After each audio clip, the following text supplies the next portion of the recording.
namwe mwanejejwe no gukurikira ijambo ry'Imana. Turabashimiye cyane kandi ndabasuhuje mu izina ry'umwami wacu Yesu Kristo. Imana yacu ibaha umugisha cyane. Nanone nongeye kunezezwa no kubana namwe muri ibi byigisho. Ibyigisho Imana iri kugenda itanga amahirwe kugira ngo abantu bave ku murongo umwe bajye ku wundi, kandi ubwo ari imbabazi zayo ndetse ibyo bintu ibikora ku giti cyayo, ari ku bw'ubushake bwayo ndetse ari urukundo rwayo, iba ishaka ko abantu bava ku ntambwe imwe bagera ku yindi. Izina ry'Imana nirihabwe icyubahiro. Nanone nejejwe no kugaruka ngo dukomezanye ijambo ry'Imana muri bya byigisho twatangiye turi kwiga. Muzi yuko ubushize twari twize icyigisho cyavugaga ibyangombwa byo kujya mu ijuru, ibyangombwa bisabwa kugira ngo umuntu azajye mu ijuru. Kandi Imana ishimwe yuko yatwigishije muri icyo cyigisho ibintu byinshi bitandukanye byerekana yuko Imana ifite umugambi wo kutuvana ku murongo umwe utugeza ku wundi. Imana yacu ishimwe cyane. Muri icyo cyigisho twabanjije twari turi kureba icyangombwa cya mbere, nubwo ntabwo yuko ari ibyangombwa bibiri by'ingenzi umuntu agomba kuba afite kugira ngo azajye mu ijuru. Umuntu azabe amaze gutsembwamo icyaha rwose mu buryo bwuzuye, maze umuntu ajye mu ijuru atunganye, afite ibimukwiriye byose kugira ngo azafatanye n'abo mu ijuru. Muri icyo cyigisho rero cya mbere twari twabonye icyangombwa cya mbere cy'ingenzi kitwereka uburyo umuntu agomba kuzajya mu ijuru. Ariko afite icyo cyangombwa, intambwe ya mbere umuntu agomba kubanza gutera, iyo ntambwe twabonye yuko twahise gutsindishirizwa n'ubuntu kubwo kwizera. Ni ugutsindishirizwa n'ubuntu bwo kwizera. Umuntu yizeye igitambo cya Yesu Kristo kivanaho ibyaha by'abantu, uwo muntu akaba akiranutse kandi akaba yizeye neza yuko rwose afite ibimukwiriye, kandi ibyo bintu ari Imana ibimukoreye ikoresheje urupfu rw'umwana wayo Yesu Kristo.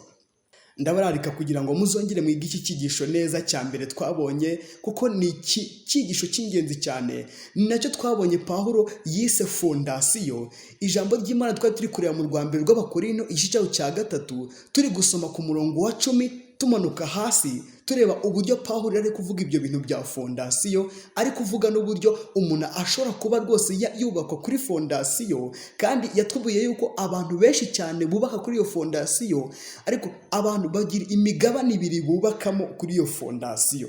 Twabonye neza umugabane wa mbere w'uburyo abantu bubaka. Abantu bubakisha ibikoresho bikomeye, aribyo twabonye izahabu, ari ifeza ndetse n'amabuye y'agaciro. Kandi muri iryo somo nanone Pawulo avugamo ibindi bikoresho bitatu abantu bakoresha ku nyubako zabo. Igihe bamaze kubona urufatiro bagomba kwitonda uburyo bubaka, kuko n'abandi bubakisha ibyatsi ndetse n'ibikenyeri. Ubwo urumva ni ibintu byoroshye cyane, kandi ntabwo ari ibintu Imana ishaka ko twubakisha ku rufatiro twabonewe ari rwo Yesu Kristo, ahubwo tugomba kubakishaho ibikoresho bikomeye, ari byo mabuye y'agaciro, ari izahabu ndetse n'ifeza.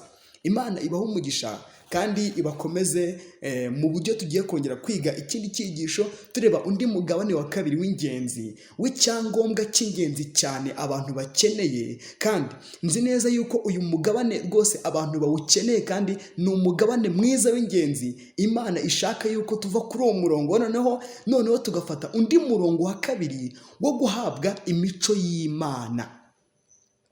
Kuko icyangombwa cya mbere twabonye yuko kiduha uburenganzira bwo kuzajya mu ijuru, ariko icyangombwa cya kabiri tugiye kureba cyitwa gutsindishirizwa n'umuntu rwose imibereho duhabwa. Noneho tugiye kureba uburyo ibyo bintu biduha uburenganzira bwo kuzatura mu ijuru. Reka twiragize Imana dusenge. Mana yacu, izina ryawe nirihabwe icyubahiro.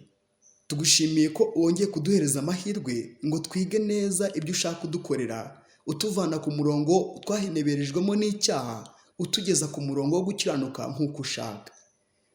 Tuzi neza yuko uri kubikora ku giti cyawe, kandi ubuntu bwawe reka bucumite imitima yacu.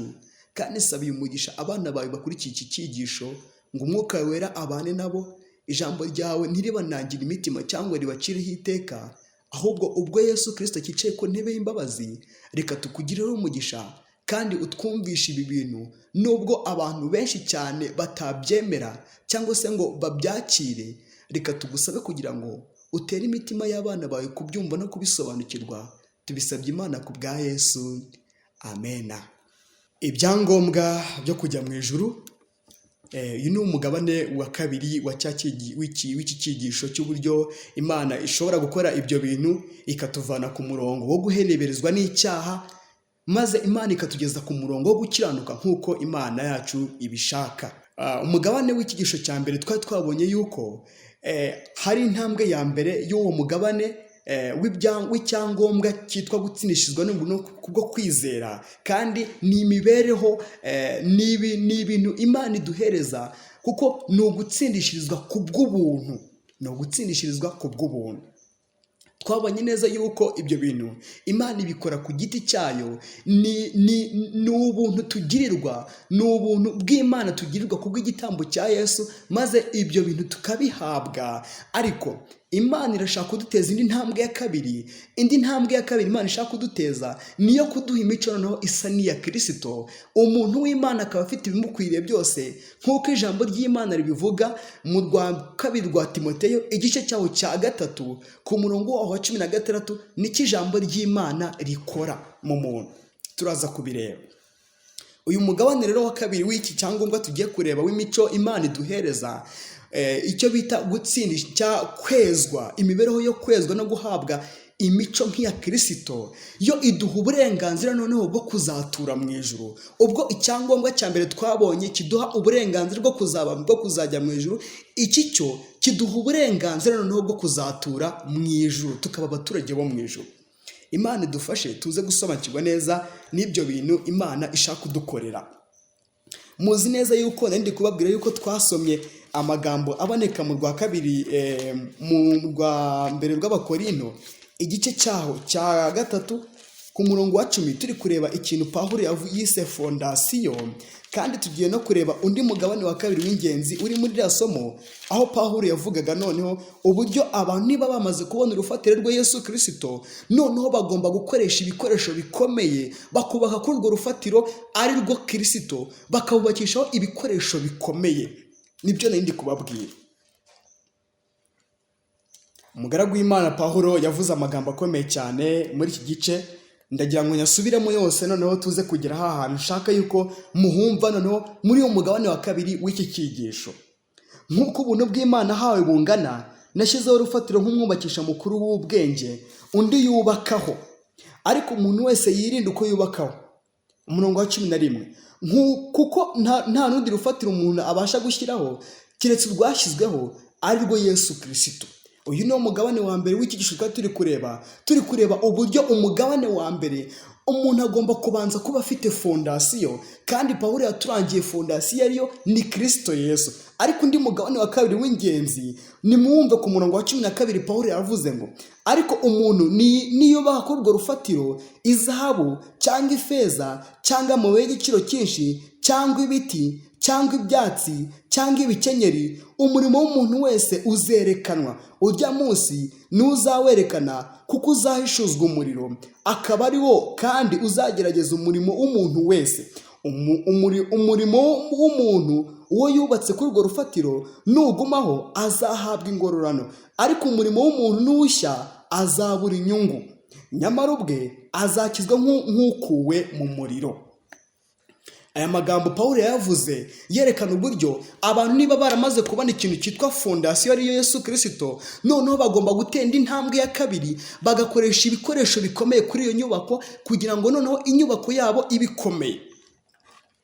Nshuti zanjye bavandimwe, urufatiro ni ngombwa cyane kandi rurakenewe, ariko se urufatiro ruramutse rubonetse, niba umuntu amaze kubona urufatiro akaba agiye kubaka ku rutare, ariko yarangiza kuri urwo rutare akubakishaho ibikenyeri, cyangwa se kuri urwo rutare uwo muntu yarangiza akubakishaho ibyatsi, cyangwa se kuri urwo rutare uwo muntu akubakishaho ibiti, none se nshuti zanjye, uwo muntu murumva yahurira he n'umuntu wabonye urutare yarangiza kuri urwo rutare akubakishaho amabuye y'igiciro cyinshi, cyangwa se uwo muntu akubakishaho izahabu, cyangwa uwo muntu akubakishaho ifeza? None se inyubako izaba isobanutse cyangwa se ikomeye ni iyihe nyubako muri izo ngizo? None se igihe hazaba habaye ikibazo kigomba kugerageza ibyo bintu byose, None se niba ibintu byose bizageragereshwa umuriro, ubwo murumva umuntu wubatse ku rutare akubakisha ibikenyeri, ibintu bye bizagenda bite? Ijambo ry'Imana ritubwiye yuko abo bantu ibintu byabo bizashya kandi bazabura inyungu. Imibereho yo kwezwa no gukiranukira Imana ni icyangombwa cya kabiri Imana igomba kudukora, ikaduhereza tukaba abaturage bo mu ijuru tukiri mu isi. Noneho Imana ikaduteza iyo ntambwe yo kugira imico nk'iya Kristo, kuko ijambo ry'Imana rivuga ngo muhore mukenyeye kandi amatabaza yanyu yake. Turaza kubireba muri iki kigisho, turebe neza ibyo bintu uburyo Imana ishaka kubidukorera. Urwa mbere rw'Abatesalonike igice cya 5 turasoma ku murongo waho wa 23. Imana y'amahoro ibeze rwose, kandi mwebwe ubwanyu n'umwuka wanyu n'ubugingo n'umubiri byose birarindwe bitazabaho umugayo ubwo umwami wacu Yesu Kristo azaza. Iri jambo rirakomeye cyane kandi ririmo ipfundo ry'ibintu byose Imana igomba gukorera umuntu, ikamuha ibyangombwa byose simusiga byerekeranye n'uburyo igomba kutuvana ku murongo wo guheneberezwa n'icyaha. Umuntu niba yaramaze kuhabwa imbabazi z'Imana akaba yarababariwe, agomba no gutenda intambwe ya kabiri, noneho akagira imico ya Kristo muri we. Ijambo riratubwiye ngo Imana y'amahoro ibeze rwose, kandi mwebwe ubwanyu n'umwuka wanyu n'ubugingo n'umubiri byose birarindwe bitazabaho umugayo ubwo umwami wacu Yesu Kristo azaza. Hano muri iri somo baravugamo ibintu bitatu Imana igomba kweza kugira ngo umuntu w'Imana abe atunganye. Baravugamo umubiri, baravugamo umwuka, ndetse baravugamo n'ubugingo, kugira ngo ibyo bintu byose birindwe maze umuntu w'Imana aba atunganye, aba ageze ku rugero rwose rushyitse rw'ibintu Imana ishaka yuko bigerwaho, maze uwo muntu akaba ageze ku rugero Imana yifuza ko ageraho. Ndagira ngo mbasomere andi magambo yerekeranye n'ibi bintu aboneka mu rwa kabiri rwa Timoteyo cya 3. Reka nsome ku murongo waho wa 16. Ibyanditswe byera byose byahumetswe n'Imana kandi bigira umumaro wo kwigisha umuntu no kumwemeza ibyaha no kumutunganya no kumuhanira gukiranuka, kugira ngo umuntu w'Imana abashyitse afite ibimukwiriye byose ngo akore imirimo myiza yose. Imana yacu ihabwa icyubahiro kuko iri gukoresha ijambo ryayo kugira ngo idutunganye, ituvane ku murongo umwe wo guheneberezwa n'icyaha, maze Imana muri ubu buryo ndetse no muri iyi nzira ikoresha ijambo ryayo nk'inyundo kugira ngo rwose itunganye amabuye y'igiciro cyinshi, kugira ngo umuntu w'Imana aba atunganye afite ibimukwiriye byose, maze uwo muntu w'Imana azagere mu ijuru afite ibimukwiriye, atakirangwa mu bubata bwa Satani, ahubwo yarabatuye rwose mu buryo bwuzuye. Imana yacu ishimwe cyane. Mbese mujya mutekereza uburyo, mbese mukabyibaza mu ntekerezo zanyu, uburyo Imana yigize umuntu igafata kamere k'umuntu kugira ngo rwose ikize umuntu? Uko nguko byagenze, ndetse n'uburyo mutabisobanukirwa neza, ni nk'uko Imana ishaka kubikora, noneho ikatuvana mu mibereho y'ubumuntu ikingingijwe n'icyaha, ndetse rwose Satani ayitwaza igitugu, maze umuntu nawe akagira akamero k'Imana, akagira imico nk'iyabo mu ijuru, kandi akaba hejuru y'icyaha akakinesha ntikimutwaza igitugu. Nagira ngo mbasomere amagambo akomeye cyane aboneka mu rwa mbere rwa Petero igice cyaho cya 2. Reka nsome ku murongo wa mbere kugeza ku wa 3. Urwa mbere rwa Petero igice cyaho cya 2 ndasoma ku murongo waho wa mbere ngeze ku murongo wa 3. Aya magambo ni meza cyane. Hari umutwe w'amagambo uvuga ngo ibuye rizima n'ishyanga ryera, nuko mwiyambure igomwa byose n'uburiganya bwose n'uburyarya n'ishyari no gusebanya kose, mumere nk'impinja zivutse vuba, mwifuza amata y'umwuka adafunguye, kugira ngo abakuze abageze ku gakiza, niba mwarasogongeye mukamenya yuko umwami wacu agira neza. Imana yacu ishimwe cyane. Ndagira ngo mbabwire yuko abantu bagomba kugera kuri iki cyangombwa turi kuvuga cyo guhabwa imico ya Kristo, ni abantu bagomba kuba barasogongeye mbere na mbere. None se icyo kintu cyitwa gusogongera gishatse gusobanura iki? Imana iteza umuntu intambwe ya mbere yo kumutsindishiriza, ikamubabarira ibyaha, uwo muntu akava ku murongo wo gushyingizwa n'icyaha, maze nk'uko twabibonye mu kigisho kibanza, uwo muntu nawe akaba afite uburenganzira bwo gukora icyaha cyangwa se ntagikore. Yishingikirije ku mbaraga ya Yesu, uwo muntu agomba kunesha byanze bikunze. Ijambo ry'Imana rivuga ngo umuntu wamaze gutsindishizwa n'umuntu bwo kwizera, yamaze guhabwa icyangombwa cya mbere nk'uko twakibonye, uwo muntu gutsindwa na Satani we niwe uba wamutije umurindi kandi akamuha uburenganzira. Imana yaba yamaze kutugeza ku murongo wo kudakora icyaha, ariko iyo umuntu akoze icyaha, uwo muntu niwe wabatije Satani umuhati kugira ngo amutsinde. Rero iki cyangombwa cya kabiri turi kuvuga, iki cyangombwa cyo cyerekana uburyo umuntu agomba guhabwa noneho imico ya Kristo, kandi iki cyangombwa ni igikurikira kiriya, kuko nta muntu wakwakira imibereho ya Kristo cyangwa se imico ya Kristo muri we atarabanje kubabarirwa n'Imana, nk'uko ijambo ry'Imana rivuga muri Zaburi ngo hahirwa umuntu wababariwe ibicumuro bye, ibyaha bye bigatwikirwa. Iryo jambo rivuze yuko ibyaha biba byatwikiriye nta hantu biba byagiye. Ni nayo mpamvu umuntu ahora abyibutswa kugira ngo rwose amenye yuko ari umunyabyaha, ariko igihe Yesu Kristo azahaguruka ku ntebe y'imbabazi, ibyaha by'abanyabyaha byose bakoze bikaba bishyizwe kuri se Satani, ariyo ishushanya ihene yitwa Azazeli. Umuntu wese rwose wakiriye ubuntu bwa Kristo mu mutima we kandi akakira iki cyangombwa turi kuvuga cyo guhabwa imico ya Kristo, uwo muntu ibyaha bye bizamukurwaho maze kandi byibagirane burundu. Ntabwo ijambo ry'Imana rivuga ngo ntabwo bazongera kubyibuka ukundi, kuko bizaba byagiye kuri se Satani, wa wundi ushushanya ihene ya Azazeli, icyo Yesu azaba ari gukora mu buturo bwera bwo mu ijuru. Imana yacu ishimwe cyane. Abantu bagomba kwifuza amata y'umwuka ngo nk'abana b'impinja mu by'umwuka, abo bantu ni abantu bamaze gusogongera. Kandi twabonye yuko Yesu yabwiye Nikodemu, aramubwira ngo umuntu natabyarwa n'amazi n'umwuka ntabwo ashobora kuzajya mu bwami bwo mu ijuru. Ni nayo mpamvu umuntu umaze kubyarwa n'amazi n'umwuka akaba amaze kubyarwa n'umwuka w'Imana, uwo muntu aba ari uruhinja mu by'umwuka kandi akwiriye kwifuza ibyo kurya by'umwuka kugira ngo akure ave ku rugero rwo hasi cyane rw'ubwana, maze umuntu w'Imana akure agere ku gihagararo cyo hejuru, nk'uko ijambo ry'Imana ryabitubwiye mu rwa kabiri rwa Timoteyo igice cyaho cya 3 ku murongo wa 16, turi kureba icyo Imana ikoresha ijambo ryayo mu muntu kugira ngo imutunganye, umuntu w'Imana aba afite imukwiriye byose, ageze ku gakiza kandi ageze ku rugero rwo hejuru, ahantu Imana yifuza ko uwo muntu wayo agera. Imana ishimwe. Reka tugere mu Baheburayo.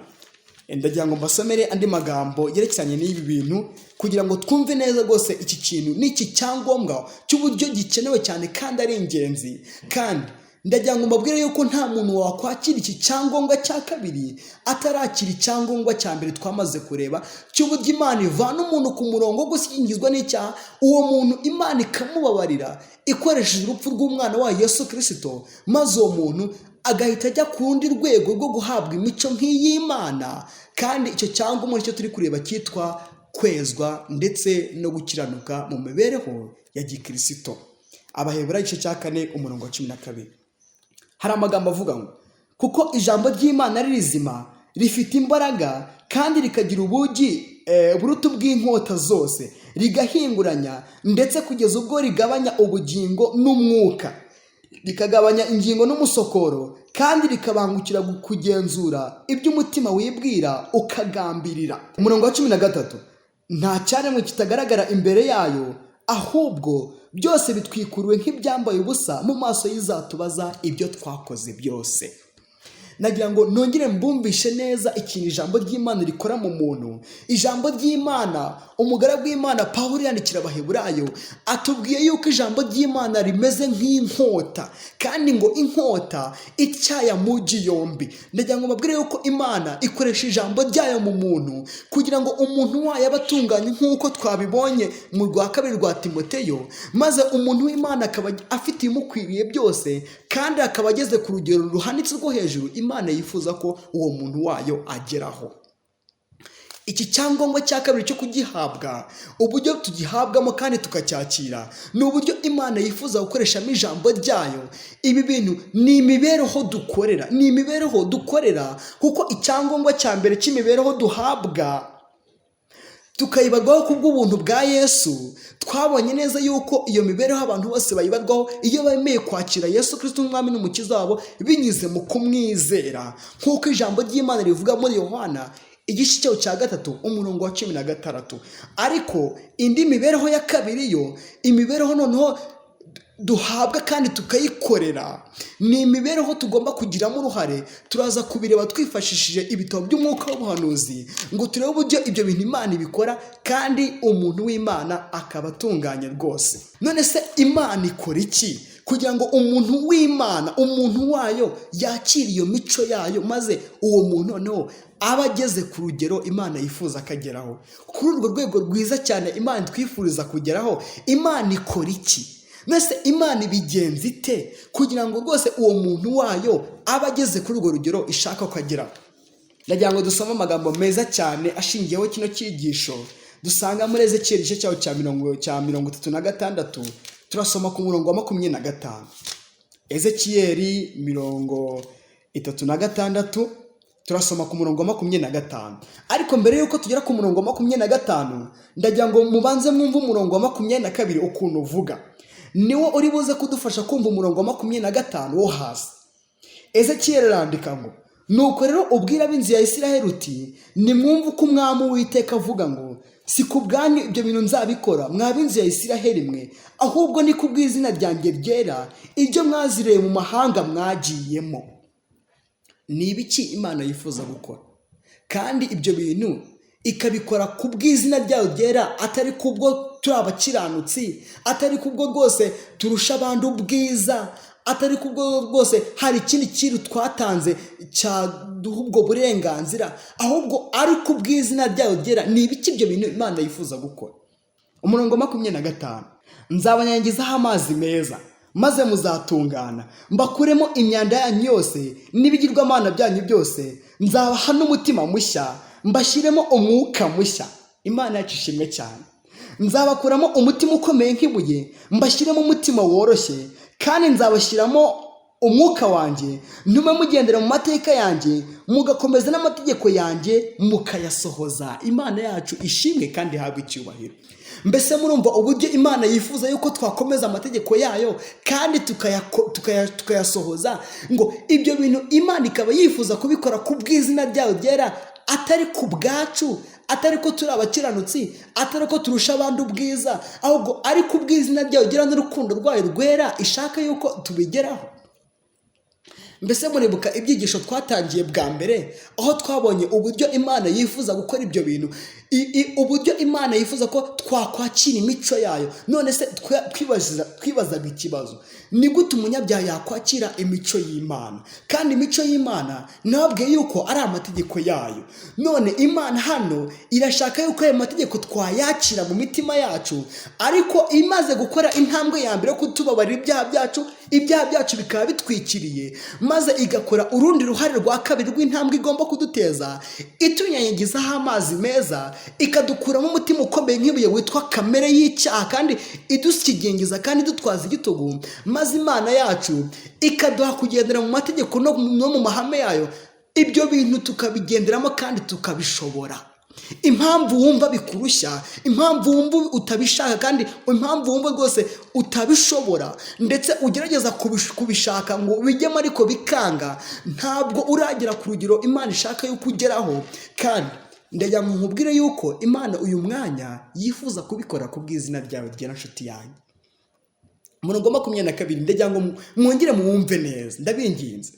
Nuko rero ubwira ab'inzu ya Isiraheli uti, nimwumve uko Umwami Uwiteka avuga ngo, si ku bwanyu nzabikora mw'ab'inzu ya Isiraheli mwe, ahubwo ni ku bw'izina ryanjye ryera ibyo bintu ushaka kubikora. Imana ishimwe cyane yuko ibyo bintu irashaka kubikora ku bw'izina ryayo ryera, ntabwo ari ku bwacu, ahubwo ni ku bw'izina ryayo ryera. Imana ihimbazwe. Ni ibiki Imana yifuza gukorera ku bw'izina ryayo ryera? Twabisomye ku murongo wa 25. Ndagira ngo mwongere mubisubiremo neza mwitonze. nzabanyangizaho amazi meza maze muzatungana, mbakureho imyanda yanyu yose n'ibigirwamana byanyu byose, nzabaha n'umutima mushya, mbashyiremo umwuka mushya, nzabakuramo umutima ukomeye nk'ibuye, mbashyiremo umutima woroshye, kandi nzabashyiramo umwuka wanjye, ntume mugendera mu mateka yanjye, mugakomeza n'amategeko yanjye mukayasohoza.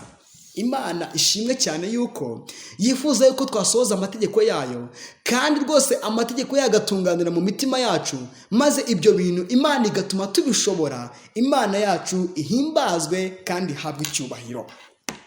Ndagira ngo twongere dukoreshe igitabo cy'umwuka w'ubuhanuzi kitwifuzwa ibihe byose, cya kindi dusanzwe dukoresha, maze turebe kuri paji ya 240 kugira ngo dusuzume ibyo bintu neza, turebe uburyo umuja w'Imana Ellen White yabivuzeho kuri iyi ngingo yerekeranye n'uburyo Imana yifuza kutwandikamo amategeko yayo, ikadukuramo imyanda yacu yose, ikadukuramo ibigirwamana byacu byose, maze Imana yacu igatuma dutungana. Ubwo tukaba tugeze ku rugero Imana ishaka ko tugeraho rwo gusa na Kristo mu mico. Imana ishimwe.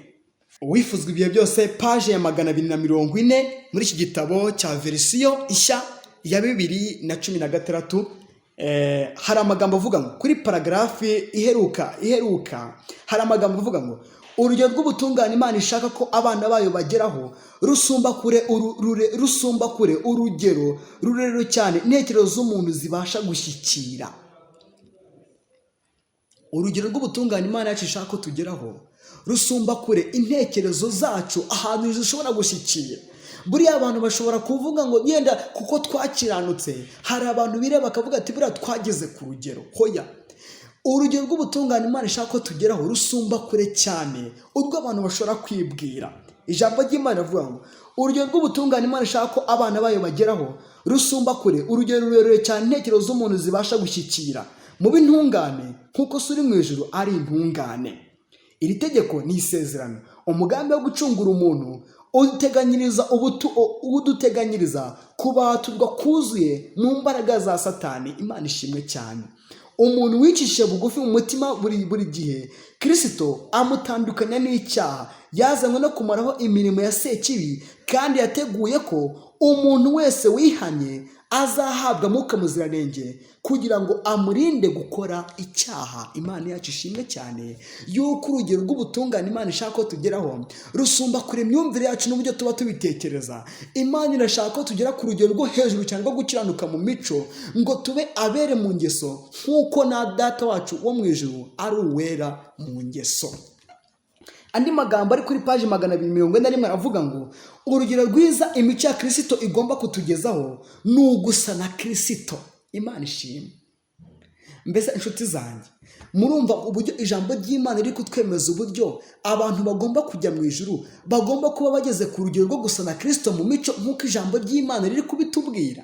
Imana irifuza gukoresha ijambo ryayo, kandi umugaragu w'Imana Ezekiyeli yabitubwiye muri Ezekiyeli 36, twabisomye ku murongo wa 22, aho ijambo ry'Imana ryatubwiye ngo nuko rero ubwira ab'inzu ya Isirayeli ruti nimwumve yemwe ibyo mwakoze mukagomera Imana, ndashaka gukora ibi bintu kandi nkabikora ku bw'izina ryanjye ryera atari ku bwanyu. Ni ibiki ijambo ry'Imana ryatubwiye Imana ishaka gukora? Ni ukutunyanyagizaho amazi meza, ni ugutungana rwose, ni ugudukuramo imyanda yacu yose, ni ukudukuramo ibigirwamana byacu, ibintu byose twangirikiye kwa Satani, imyanda n'ibigirwamana twangirikiye kwa Satani, uburyo rwose twari babi kandi twuzuye imyanda twakuye kwa Satani. Ibyo bintu byose Imana irashaka kubikoresha urupfu rw'umwana wa Yesu Kristo ku ntambwe ya mbere yo kudutsindishiriza ku bw'ubuntu, maze igahita ikora umurimo wayo mwiza cyane wo kutubatura, igakora umurimo wo kudusena, maze tugasa na Kristo mu mico ku bw'ubuntu bwayo, ku bw'izina ryayo ryera. Ibyo bintu Imana irashaka kubidukorera, maze abana bayo bakazajya mu ijuru bageze ku rugero Imana ishaka yuko bageraho. Imana ishimwe cyane. Ijambo ry'Imana riratubwiye ngo urugero rwiza imico ya Gikristo igomba kutugezaho ni ugusa na Kristo. Imana ishimwe cyane. Nk'uko umwana w'umuntu yari inziramakemwa mu mibereho ye, niko n'abayoboke be nabo bagomba kubaho imibereho iziramakemwa. Yesu yahindutse nk'abavandimwe be mu buryo bwose. Yahindutse umuntu wambaye umubiri nkatwe. Imana ishimwe. Yarasonzaga akagira inyota ndetse akagira n'umunaniro. Yatungwaga n'ibyo kurya kandi agahemburwa n'ibitotsi. None si ibyo ngibyo si byo bigize ibice by'umuntu nk'uko natwe tubikenera? Natwe dukenera ibyo kurya by'umubiri kandi turakora tukananirwa. Ibyo bintu byose na Yesu byamugezeho kandi arabirenga byose, agira imibereho itunganye, agira imico itagira inenge. Ni nayo mpamvu afite uburenganzira bwo kuduha gukiranuka kwe nk'uko yabiherewe uburenganzira kubwo gutungana kw'imico ya gikristo yari afite, agatunganira iby'Imana yashakaga, akagendera mu murongo Imana yashakaga.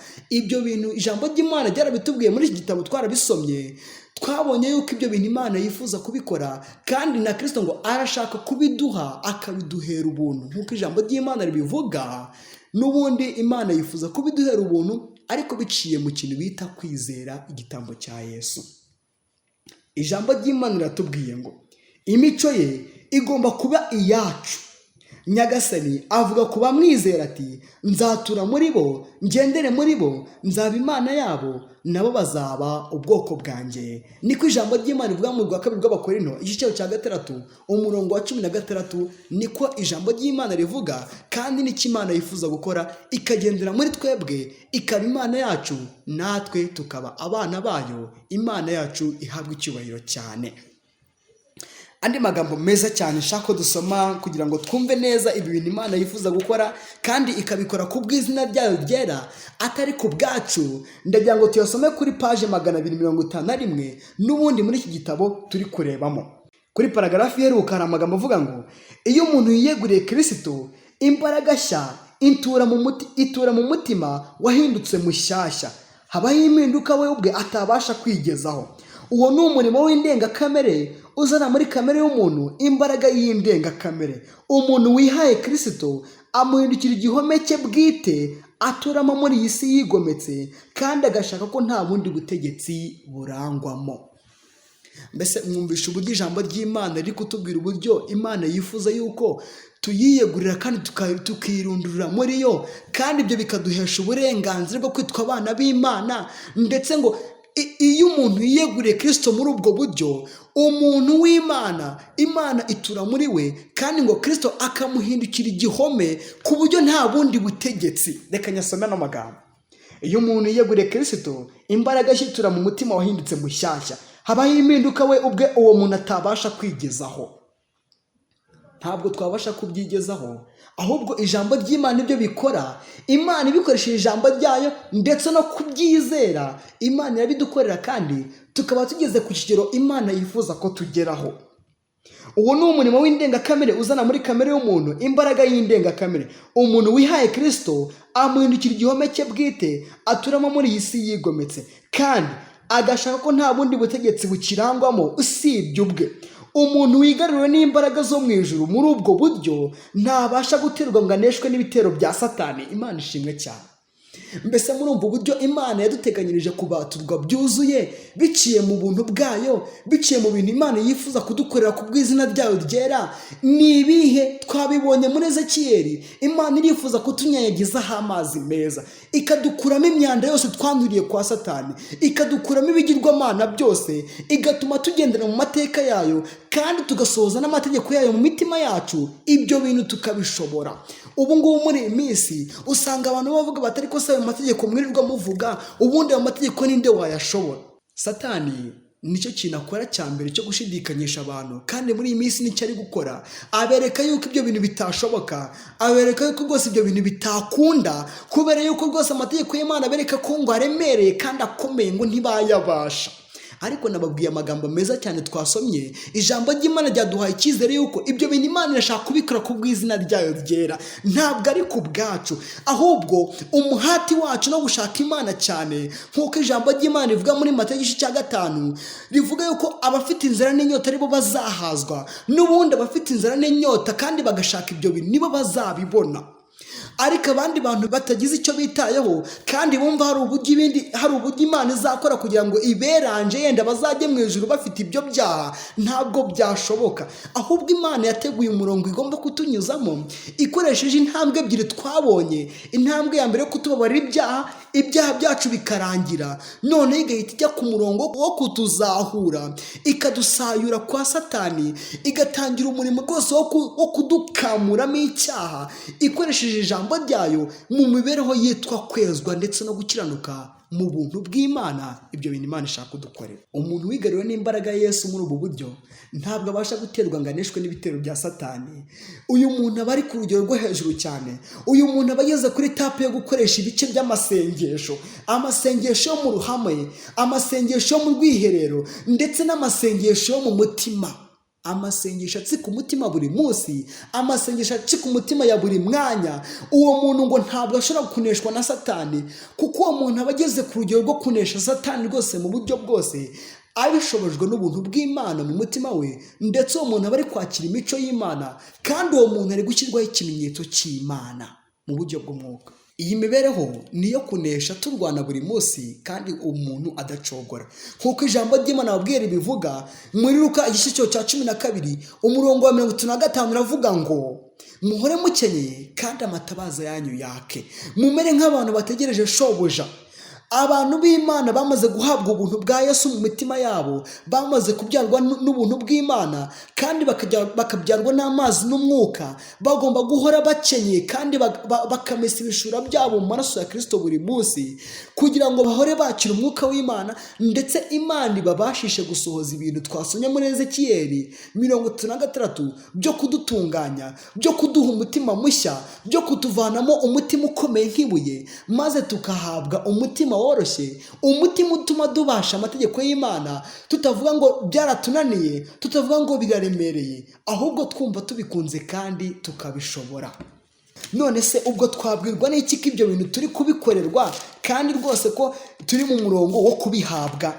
Ndagira ngo dusome amagambo meza cyane aboneka mu rwa mbere rwa Petero igice cyaho cya 4. Urwa mbere rwa Petero igice cyaho cya 4 umurongo waho wa mbere hari amagambo avuga ngo nubwo Kristo yababarijwe mu mubiri, muba ariko mwambara umutima wo nk'intwaro, kuko ubabarizwa mu mubiri aba amaze kureka ibyaha, ngo ahere ko amara iminsi isigaye akiri mu mubiri, atakigengwa n'irari rya kamere y'abantu, ahubwo akora iby'Imana ishaka. None se nshuti zanjye, murumva uburyo umuntu w'Imana wamaze guhabwa bya bintu twamaze kubona, Imana yamaze gusohoza rya sezerano twari turi kureba ryo muri Ezekiyeli 36 by'uburyo Imana ishaka gukora bya bintu byayo ku giti cyayo, bya bindi twabonye byo kuduha umutima mushya, bya bindi twabonye byo kutuvanamo ibigirwamana byacu byose, bya bindi twabonye byo kudutunganya, kandi ibyo bintu ni isezerano, kandi Imana irashaka kubikora kubw'ubuntu bwayo bwera, kubw'urukundo rwayo idukunda, irashaka kubidukorera. None nimwumve umuntu ushobora kwizera yuko ibyo bintu ari kubikorerwa, ni umuntu uri gukora bino bintu, kandi Imana imaze gusohoza iyi mibereho ye mu mutima we. Uyu muntu yamaze kugera kuri uyu murongo Imana ishaka akageraho. Umva no magambo: nuko ubwo Kristo yababarijwe mu mubiri, muba ariko mwambara umutima we nk'intwaro, kuko ubabarizwa mu mubiri aba amaze kureka ibyaha, ngo ahereke amara iminsi isigaye atakigengwa n'irari rya kamere y'abantu, ahubwo akora iby'Imana ishaka. Uyu muntu yamaze gutsindira irari rya kamere y'abantu. Ibintu byose bishobora kumuho bigarukira ku mubiri imbere, ariko ntabwo byigera bihungabanya umutima, kandi muzi neza yuko na Kristo ariko byagenze, nk'uko n'ubundi umugaragu w'Imana Petero ari kubivuga, aravuga ngo nuko ubwo Kristo yababarijwe hehe? Mu mubiri. Ni nayo mpamvu abana b'Imana bagomba kubabarizwa mu mubiri, ibyo bintu bikaguma ku mubiri gusa, ariko ntibigire icyo bikora ku mutima, kuko n'ubundi twabonye yuko Satani akoresha umubiri kugira ngo agenzure umutima, ariko twabonye yuko ijuru cyangwa se Imana ikoresha umutima kugira ngo igenzure n'umubiri. Kuko rero ibyo bintu bihabanye, Imana irashaka yuko tubabarizwa mu mubiri, umutima wacu ukaba urindiwe mu gihome cya Kristo nk'uko twabibonye. Umuntu w'Imana akashobora kunesha icyaha kandi akakizinukwa burundu, kandi umuntu yamaze gusohozwa isezerano turi kubona muri Ezekiyeli, nk'uko Imana iri kubitubwira yuko izabikora ku bw'izina ryayo ryera, nk'uko twabibonye ku murongo wa 22 wa cya gice. Ndagira ngo mbabwire andi magambo yerekeranye n'uburyo umuntu w'Imana amaze guhabwa umutima mushya, agakurwamo ibigirwamana byose, agakurwamo imico yanduriye kwa Satani. Reka mwumve noneho uburyo noneho amategeko y'Imana yayandi twabonye y'uburyo isezerano ry'Imana ryari ryatubwiye ngo ijambo ry'Imana ngo rigatuma tugendera mu mateka no mu mategeko. Ibyo bintu ijambo ry'Imana rigatuma tubisohoza, bigasohora mu mitima yacu. Reka mwumve uburyo noneho muri Zaburi ya mbere uburyo uwo muntu w'Imana amba amaze kubishobora. Ntabwo Imana ibeshya kandi nta nubwo itinda isezerano nk'uko abantu benshi babitekereza, ahubwo iyo twizeye turi imbere y'Imana ibyo bintu Imana irabidusohoreza. Nagira ngo mbasomere amagambo ari muri Zaburi ya mbere, mwumve uburyo ari igihamya cy'uko Imana ibyo bintu ibikorera mu bantu, kandi abana b'Imana benshi bari kwakira ikimenyetso cy'Imana bakandikwa mu bitabo byo mu ijuru mu buryo bwuzuye, kandi ibi bintu Imana iri kubikora mu buryo bwayo bwera. Imana ishimwe cyane. Aya magambo ni meza. Aya magambo yo muri Zaburi ya mbere ndagira ngo mbumvishe uburyo ari igihamya cy'uko Imana iri kubikora ibyo bintu. Umurongo wa mbere: hahirwa umuntu udakurikiza imigambi y'ababi, ntahagarare mu nzira y'abanyabyaha, ntiyicarane n'abakobanyi, ahubwo amategeko y'Uwiteka niyo yishimira, kandi amategeko ye niyo yibwira ku manywa na nijoro. Imana ishimwe cyane. Mbese inshuti zanjye bavandimwe, ndagira ngo dufatanye gutekereza. None se nimumbwire namwe, umuntu udakurikiza imigambi y'ababi ntahagarare mu nzira y'abanyabyaha, kandi uwo muntu yicarane n'abakobanyi, amategeko y'Imana niyo yibwira, kandi amategeko y'Uwiteka niyo yishimira ku manywa na nijoro. None se muri Ezekiyeli 36 twasobye gute? Twavuze yuko ijambo ry'Imana rigomba kuduhereza uburenganzira kandi rikaduteramo umutima wo gutuma dukomeza amategeko ndetse tukanayasohoza. Ndagira ngo mu buryo bwo kugira ngo twumve neza aya magambo yo muri Zaburi, twongere dusome ya magambo yo muri Ezekiyeli 36. Ndasoma ku murongo waho wa 27. Hari amagambo avuga ngo: kandi nzabashyiramo umwuka wanjye, nyuma mugendera mu mateka yanjye, mugakomeza n'amategeko yanjye mukayasohoza. None se muri Zaburi ya mbere batubwiye gute? Batubwiye umuntu wamaze gusozwa n'isezerano ry'Imana turi kureba muri Ezekiyeli, rya sezerano twabonye yuko Imana ishaka kubikora ku bw'izina ryayo ryera. Umva noneho umuntu wamaze kurisohorezwa, kandi nagira ngo mbahe igihamya cy'uko Imana itatubeshya, ahubwo ibi bintu birashoboka. Umva umuntu uhirwa. Zaburi ya mbere: hahirwa umuntu udakurikiza imigambi y'ababi. None se umuntu udakurikiza imigambi y'ababi, uwo muntu ntahagarare mu nzira y'abanyabyaha, kandi ntiyicarane n'abakobanyi, ahubwo amategeko y'Uwiteka niyo yishimira, kandi amategeko niyo yibwira ku manywa na nijoro. Imana ishimwe cyane yuko iki ari igihamya cy'uko umuntu w'Imana agomba kugera kuri uru rugero rwo hejuru, akagira imibereho itunganye, akagira imibereho ikiranuka, kandi akaba yizeye yuko mu buntu bw'Imana azahabwa ingororano yuko Yesu Kristo nagaruka azaduha ikamba ry'ubugingo. Reka nsome amagambo ari muri iki gitabo cy'umwuka w'ubuhanuzi cyitwa ubutumwa bwatoranyije umugabane wa mbere. Reka nsome amagambo ari kuri paji ya 250. Amagambo meza cyane yerekeranye n'uburyo ari inama Imana iduhereza yo kugira ngo duhore dukenyeye kandi amatabaza yacu yake, mu buryo bwo kugira ngo tutazatakobwa cyangwa ngo tubure ubuntu bw'Imana, kandi Imana yaraduhaye isezerano ryayo mu mitima yacu. Aya magambo arakomeye, aravuga ngo umurimo wo kwezwa ni umurimo w'igihe cyose, ugomba gukomeza ubudahagarara, ariko uyu murimo ntushobora gukomeza gukorera mu mutima igihe agace akariko kose k'umucyo w'ukuri kanzwe cyangwa kirengagijwe. Reka tugende gakeya kugira ngo mwumve bino bintu. Ano magambo arakomeye inshuti zanjye, yemwe bene data mwateye intambwe ya mbere yo gutsindishwa n'umuntu bwo kwizera, mukaba muri ku rugamba rwo guhangana n'icyaha, muri ku rugamba rwo guhabwa imico ya Kristo. Ndagira ngo mbumvishe no magambo kugira ngo muyitondere, ni amagambo akomeye cyane. Ijambo ry'Imana riravuga ngo umurimo wo kwezwa ni umurimo w'igihe cyose. Ntabwo ari igihe umuntu ashobora kwezwa ngo avuge ngo yenda byararangiye, reka ntacyo niyicarira ubu ngubu birarangiye. Hoya, nabwiye yuko uru rugamba rwo guhabwa ino mico ya Kristo ni urugamba rw'imibereho ya buri munsi yo kurwana kandi tunesha. Kuko muri Bibiliya y'ijambo ry'Imana batwereka ko nta hantu na hamwe nta sezerano ry'umuntu urwana uneshwa ririmo, ahubwo ijambo ry'Imana ngo unesha niwe nzagira gutya, unesha nzamuha ibi ngibi. Niko ijambo ry'Imana ritubwira, nta sezerano ry'umuntu uneshwa rihari. Ni nayo mpamvu ijambo ry'Imana riri kutubwira ngo umurimo wo kwezwa ni umurimo w'igihe cyose, ugomba gukomeza ubudahagarara, ariko uyu murimo ntushobora gukomeza gukorera mu mutima igihe agace akariko kose k'umucyo w'ukuri kanzwe cyangwa kirengagijwe. Mbese murumva uburyo umurimo wo kwezwa ari umurimo ukomeza kandi igihe Imana yamaze kudusobanurira umucyo wose, Imana yamaze kuduteza, uwo mucyo tugomba kuwugenderamo tutagize akambi na gatoya k'umucyo twirengagiza, kubera yuko imibereho yo kwezwa ni imibereho idahagarara. Ariko niba Imana hari umucyo yaguhaye kandi ukaba uri kuwunira ndetse ukaba utari kuwugenderamo, umenye yuko muri wowe uwo murimo wamaze wahagaze. Ntabwo Imana ishobora guteza indi ntambwe muri wowe kubera yuko hari umucyo Imana yaguhaye utarasohoza.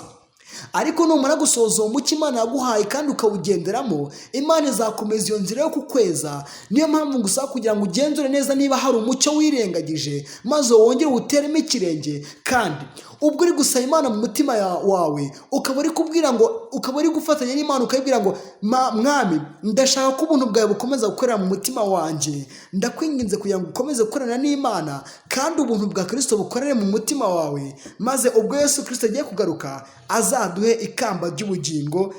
Reka nsome amagambo ngiye gusorezaho muri iki gitabo cyitwa Kwitegura akaga gaheruka, kuri paji ya 42. Ni amagambo akomeye cyane.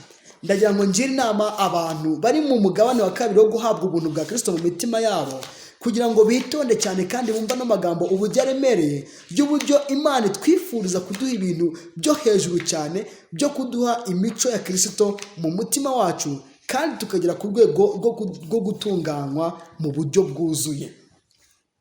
Aya magambo arakomeye cyane. Aya magambo aravuga ngo ntabwo ubutumwa bw'itorero ry'Ilaodikiya buhamagarira abantu kwihana no gutsindishirizwa bwo kwizera gusa, ahubwo Imana irarikira abantu kugira imico ya Kristo, gukiranuka kwe, ukwera kwe.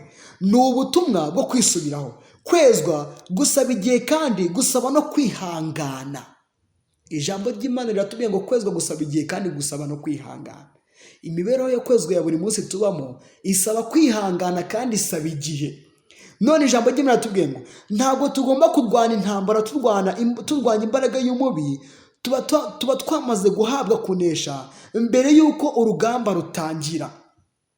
Ntabwo Kristo yigeze atubwira ko byoroshye kugera ku rugero rushyitse mu mico, kubera ko imico myiza kandi itunganye tutayihabwa tukimara kuvuka, cyangwa ngo tuyihabwe ku buryo butugwiririye, ahubwo tuyihabwa dukoresheje imbaraga zacu bwite kubw'impano y'ubuntu ya Kristo.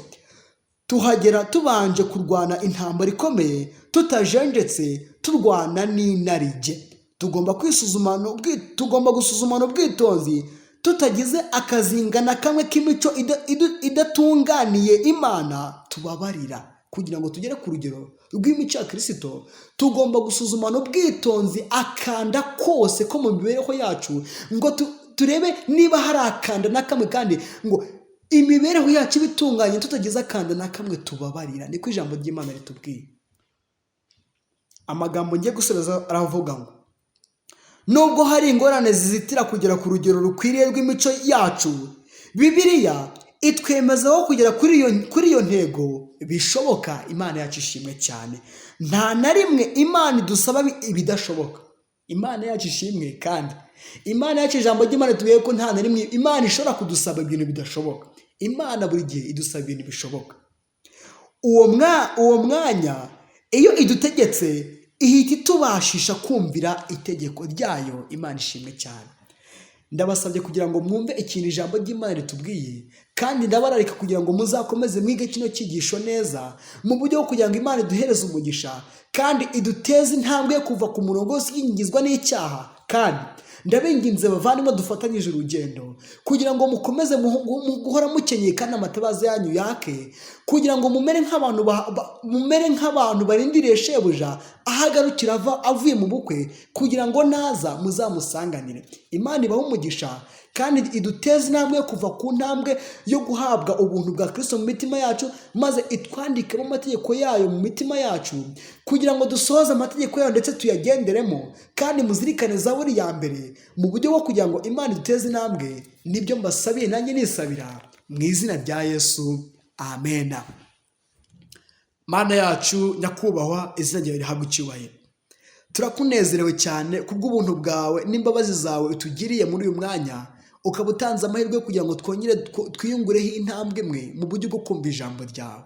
Uduteze intambwe, uturinde kuninira ijambo ryawe. kuko ijambo ryawe ari rizima kandi ari inkota ityaye mu mujyi yombi, urikoresha mu mitima y'abana bawe bifuza gutera intambwe, maze mwami utuvane ku murongo wo gukingizwa n'icyaha, maze utume dusohoza amategeko yawe mu mitima yacu kandi agatunganira muri twebwe. Urakoze rero kuko utwumvishe kandi duha imbaraga yo gutsinda icyaha cyose mu buntu bwawe n'uburyo ushaka kubikoramo. Tubishimiye Imana mu izina rya Yesu, amena.